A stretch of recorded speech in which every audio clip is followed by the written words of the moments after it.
pagi rekan-rekan sebangsa setanah air. Ulasan saya sekali ini lebih ke arah program prakerja ya. Jadi program prakerja ini akhirnya sudah diluncurkan dan juga sudah ada detail-detailnya. Kalau kita lihat dalam tabel ini bahwa total dana yang akan dikeluarkan sekitar untuk per orangnya sekitar 3,55 juta, 3.550.000, dengan pembagian bahwa 1 juta itu untuk biaya pelatihan online, 2.400.000 itu dicicil dalam 4 bulan, berarti 600.000 per bulan, dan 150.000 biaya survei ya. Jadi itu mungkin tidak akan sampai ke biaya survei, biaya operasional untuk aplikator atau mitra pelatihan ya. Jadi kalau kita lihat di sini program ini sepertinya meniru program-program di negara lain, misalnya di Singapura ya. Di Singapura diketahui ada program namanya skill upgrading atau skill future. Jadi ini memang ranahnya Menteri Manpower Ministry kalau di Singapura. Di Indonesia sendiri sudah ada program pelatihan tenaga kerja di BLK Balai Latihan Kerja di masa lalu, berbentuk offline dan di bawah ranahnya Menteri Tenaga Kerja ya. Jadi ada banyak sekali kritikan, feedback yang diberikan oleh masyarakat, media, dan juga kalau kita lihat juga ada dari beberapa lembaga seperti Ombudsman dan lain sebagainya. Jadi saya tergelitik untuk melihat dan masuk ke dalam ya. Kalau kita lihat bahwa kontennya sendiri seperti yang dipublikasikan oleh Jawa Pos di artikel ini, bahwa ternyata kontennya terlalu sederhana ya. Dari judul ya, ini kalau kita lihat dari judul itu terlalu simplistik. Misalnya cara mendapatkan uang dari YouTube, kemudian cara berbisnis memakai WhatsApp bisnis ya. Konten-konten seperti ini sangat lazim dan dapat didapatkan di YouTube secara gratis ya. Ada lagi tentang cara memasak makaroni skotel, cara memasak jenis-jenis yang lain yang sebenarnya skill set yang harus dibangun ini tetap harus ada prakteknya ya, karena pembelajaran online kalau pure online saya rasa tidak mempunyai efikasi ya, effectiveness dan efisiensi yang dapat membuat orang itu akhirnya punya skill set ya. Kalau kita trace back lagi ke program pelatihan ini, kita ketahui ini kan mirip dengan konsep Massive Online Open Course MOOC. MOOC ini sendiri ada banyak sekali provider, dan saya sendiri sudah sering memakai misalnya dari provider seperti Coursera, edX, kemudian ada Udemy dan lain sebagainya yang berbayar ya. Angka berbayarnya juga tidak mahal-mahal amat ya. Ini kalau memakai kurs US dollar pun mungkin skalanya baru jutaan, dan itu memang kontennya sudah dibuat sedemikian rupa, tersertifikasi oleh mitra-mitra atau mungkin oleh universitas kelas dunia ya, dan itu acceptable atau diterima oleh banyak pihak ya. Jadi kalau yang kita lihat bahwa MOOC kan konsepnya adalah bahwa membuat sekali dan dapat dipakai banyak kali. Jadi use one time can be used many time. Memang ada unsur nantinya bandwidth server yang harus di-maintain, biaya marketingnya mungkin kalau diperlukan masih diperlukan, dan juga IP atau perlindungan hak cipta. Tapi itu saja kita lihat bahwa topik-topik yang ada masih belum ya, kalau saya lihat memenuhi syarat untuk mempunyai cost sedemikian mahal untuk per orangnya gitu ya. Yang perlu kita lihat lagi bahwa ini ada beberapa contoh webinar gratis yang diadakan oleh rekan-rekan saya ya. Ini yang pertama oleh Pak Mahendra Datu tentang cara future of work and study di masa depan pasca COVID-19. Sudah terlaksana, dihadiri mungkin hampir 100 orang, dan itu gratis ya, memakai Zoom aja.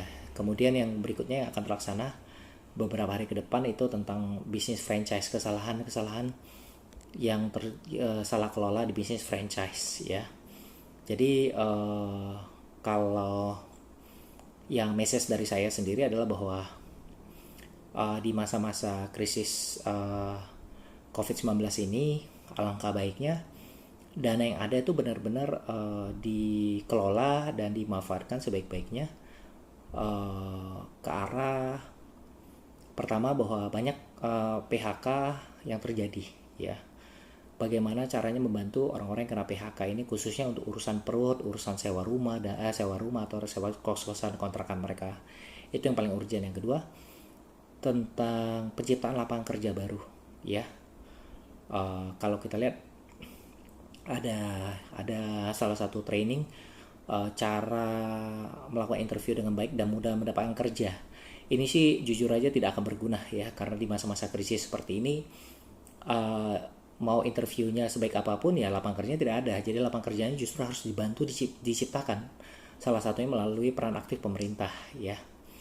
Kemudian kalau yang ketiga, tidak ada profiling ya yang sebenarnya mengarahkan orang sebaiknya ke arah mana masa depannya. Jadi kalau kita lihat ini ada profesi ya yang dimuat di Jawa Pos ini lebih ke arah memasak. Kuliner ya, ini kuliner, kemudian barista kopi, cara mendapatkan uang dari YouTube ini berarti YouTuber ya seperti Atta dan David Corbuzier. Kemudian juga yang berikutnya lagi adalah bisa cara berbisnis melalui WhatsApp bisnis ya.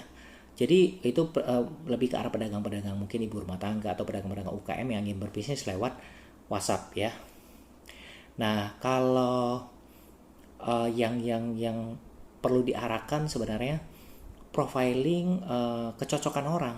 Apakah Indonesia akan dengan segitu banyak mungkin prakerja dan juga orang-orang yang baru di PHK itu, apakah sedemikian banyak orang akan terserap nantinya menjadi barista kopi atau semuanya menjadi pedagang online, YouTuber, kuliner dan lain sebagainya. Nah ini saya lihat di beberapa negara lain seperti Singapura itu dilakukan course matching ya. Kalau mereka sebut WSQ, Workforce Skill Set Qualification.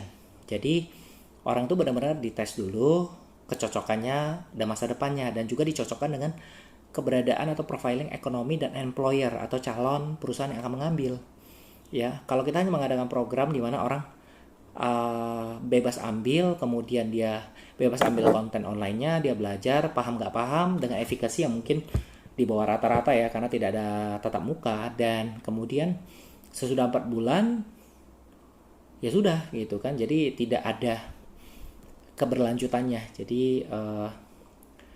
Jadi kita kalau saya pribadi sebagai salah satu pengusaha startup juga, saya juga edukator, saya melihat bahwa program prakerja ini perlu banyak sekali perbaikan, dan mungkin di masa-masa krisis pandemi COVID-19 ini perlu lebih diarahkan bagaimana menjadi jaring pengaman sosial bagi yang prakerja yang baru lulus SMA dan kuliah nggak ada kerjaan, sama yang baru saja di PHK. Karena ekonomi sepanjang 2020 ini jelas kita lihat bahwa akan mengalami kontraksi dan juga pertumbuhan ekonominya akan turun.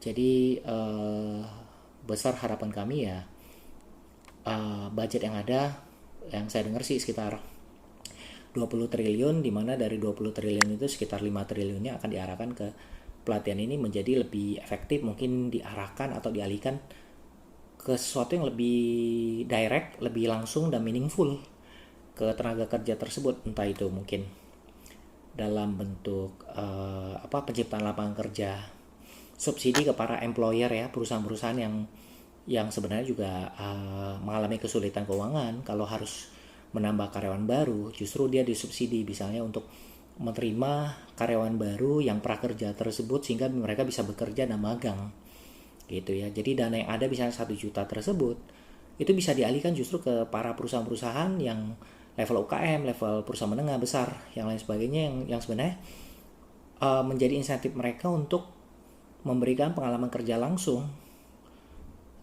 kepada para prakerja dan pengangguran yang saat ini sedang ada, dan perusahaan-perusahaan tersebut kemudian menjadi lebih produktif menggerakkan ekonomi di masa 2020 ini, dan sampai konten-konten online-nya bisa dibuat lebih berkualitas, baru kemudian di launching lagi mungkin berbarengan dengan BLK Balai Latihan Kerja yang sudah ada di seluruh bagian Indonesia di 2021 mendatang gitu ya.